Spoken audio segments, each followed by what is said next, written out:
हाँ, ये जो तानाशाही वाली जो घुट्टी पिलाई जा रही है ना कि मोदी अगर जीत गया तो तानाशाही आ जाएगी, ये बात वो परिवार कह रहा है जिसने इस देश पर 70 साल हुकूमत चलाई और वो हुकूमत अपने हिसाब से चलाई, ठीक है, और संविधान और कानून अपने हिसाब से तरोड़ मरोड़ कर चलाए ताकि आने वाले समय में उन पर कोई उंगली ना उठा सके, उनकी सीट ना कब्जा सके, उनकी गद्दी ना हथिया सके, ठीक है ना। ये लोग आज तानाशाही की बात कर रहे हैं जो परिवारवाद की राजनीति से कभी ऊपर ही नहीं उठे, ठीक है। पप्पू जैसा एक नेता जनता को दे करके, ठीक, और महागठबंधन बना करके आज जब इन्हें अपना अस्तित्व खतरे में नज़र आ रहा है तो ये कह रहे हैं कि मोदी जो है वो तानाशाह बन के बैठ जाएगा। अच्छा, हो सकता है फैक्ट हो उनकी बात पे, कहीं से आ सकता है, 1% मान सकता हूँ कि ऐसा हो भी सकता है भविष्य में जा कर के।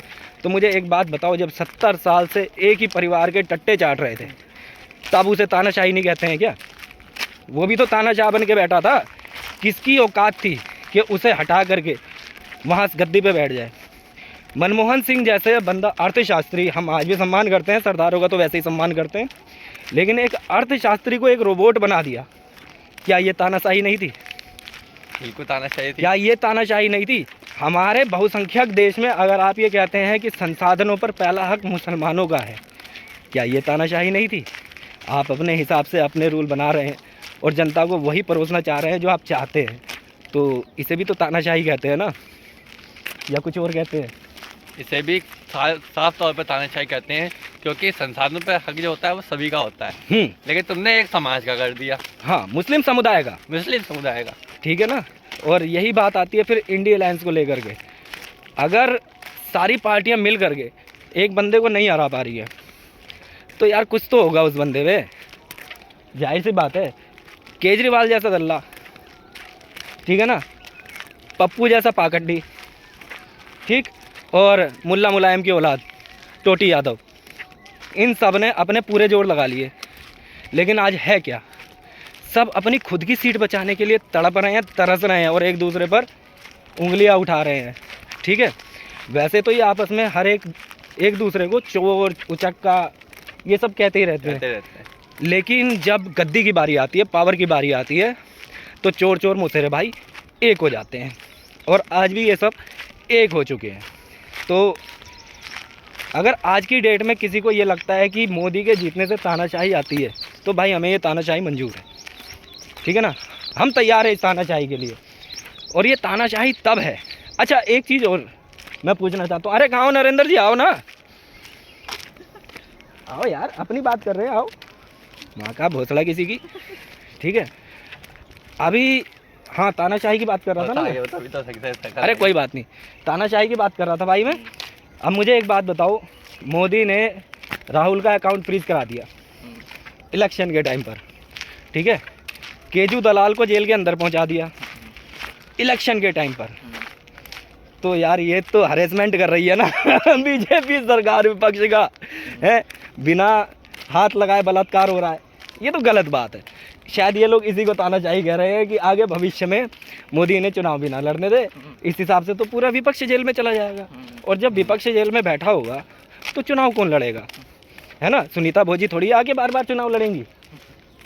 तो ये बताओ कि मोदी ने ये जो कांड करवाया है कि राहुल का अकाउंट फ्रीज करा दिया इलेक्शन के टाइम पर, जिस समय सबसे ज़्यादा ज़रूरत होती है पैसे की, और केजरीवाल को अंदर पर बैठा दिया, तो क्या ये वास्तव में तानाशाही है भाई मेरे? क्या बताओगे इस पर? क्या विचार है आपके? केजरीवाल को ईडी ने बहुत बार सम्मन करा, आज से नहीं बहुत पहले से उसको सम्मन कर रहे हैं। हाँ, उसे इलेक्शन से पहले ही ईडी के सवालों का जवाब दे देना चाहिए था। हाँ, बिल्कुल सही बात है। तो मतलब मोदी का इसमें कोई हाथ नहीं है, कुल मिला के ईडी ने उंगली की है। हाँ, ईडी ने अपना वो काम करा है। अगर वो सही होगा तो भैया बाहर आ जाएगा कि अगर उसको आप केजरीवाल कहते हैं मुझे फंसाया गया है, तो इसे क्या अपनी भारत की न्याय व्यवस्था पे विश्वास नहीं है, सुप्रीम कोर्ट पे विश्वास नहीं है? अगर सुप्रीम कोर्ट पे विश्वास है तो वो ज़रूर बाहर आएगा। भाई इसे किसी चीज़ पर विश्वास नहीं है, मेरा मानना तो ये है, क्योंकि इसने सबसे पहले तो अपनी गिरफ्तारी को ही इनलीगल ठहरा दिया था, ठीक है ना। और आज ये कोर्ट में जा करके ऐसी ऐसी बातें पेश कर रहा है जिसे कोर्ट उलट करके इसके मुंह पर थप्पड़ की तरफ मार रहा है। कोर्ट ने साफ कहा कि भाई तेरी जो गिरफ्तारी हुई है वो गलत नहीं है, क्योंकि तेरी गिरफ्तारी के चक्कर में जितने सबूत, मतलब जितने लोगों को हमने अरेस्ट पहले किया था पूछताछ के लिए, उनसे भी पूछताछ नहीं हो पा रही थी। तो भाई तुझे तो उठाना बनता था। और अगर तू इतना ही आम आदमी था तो जब वो पहले संबंध भेजे गए थे, है ना, तो कौन सा मुजरा देखने गया हुआ था, सोचने की बात है, उस समय चला जाता जब तुझे पता था कि इलेक्शन के टाइम पर बीजेपी ऐसा कर सकती है। अब बात आती है पप्पू की, राहुल की, उसका भी तो अकाउंट फ्रीज हुआ है ना। देखो राहुल गांधी तो है ही पप्पू। अब अगर कांग्रेस इतनी सच्ची है तो अकाउंट फ्रीज क्यों नहीं होगा? सारी डिटेल दे दे ईडी को, साथ में आईटी को बता दे कि भाई कहाँ से तुम लोगों ने किया है। लेकिन वो नहीं करेगी। क्यों नहीं करेगी? क्योंकि उसे पता है कि हमने जो पैसा लिया है ये इलीगल वे में लिया है, कहीं ना कहीं करप्शन इन्वॉल्व किया है, तब जाके इनको पैसा मिला है भाई। तो चुनाव हारने वाले को पैसा देता कौन है भाई? नहीं देखो, एक सोचने की बात है कि जितना भी फंड आया होगा वो पार्टी के फंड में आया होगा, ना कि राहुल गांधी के फंड में। सबसे पहली बात ये है। और अकाउंट फ्रीज अगर हुआ है तो वो राहुल गांधी का हुआ है, ना कि पार्टी का हुआ है। तो कुल मिलाकर के वो लोग अपना पैसा खर्च कर सकते हैं।